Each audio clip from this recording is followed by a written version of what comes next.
Coucou tout le monde, c'est Do, j'espère que vous allez bien. Passionné d'histoire et d'ésotérisme, je vous ai fait plusieurs séries à ce sujet et aujourd'hui on commence la série 3, l'ésotérisme et les cartes divinatoires. D'où viennent les premières cartes de tarot? Elles viennent du 15e siècle, du nord de l'Italie et au départ on appelait ça le tarocchi. Donc il y avait déjà les 4 familles qu'on connaît. Il y avait aussi les 22 arcanes qu'on se sert aujourd'hui. Il y avait aussi l'amour, l'empereur, le fou et une que j'ai oubliée. Enfin bref, tout ça au départ c'était juste un jeu qui se jouait dans la noblesse ou l'aristocratie.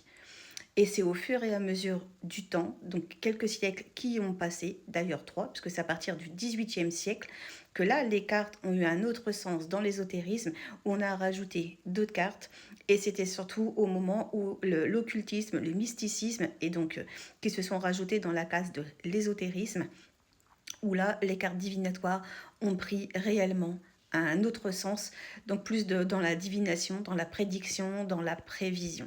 Mais le premier jeu de tarot était vraiment fait pour jouer, pas plus, pas moins. Bref, à tous une très très bonne journée. Des bisous, je vous aime. Like, commente, partage et abonne-toi si c'est pas fait. Parce que, encore une fois, beaucoup de personnes regardent, mais tous ne s'abonnent pas.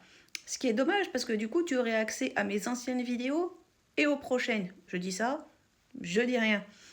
Si tu es aussi passionné par tout ce qui est ésotérisme, l'histoire de France, l'histoire tout court, l'histoire du monde, enfin bref, dans ce cas-là, abonne-toi parce que réellement, je te donne accès à tout ce que je sais, à tout ce que j'ai appris, à tout ce que j'apprends encore, et tout ça de façon ludique, intuitive, drôle, comique, sarcastique.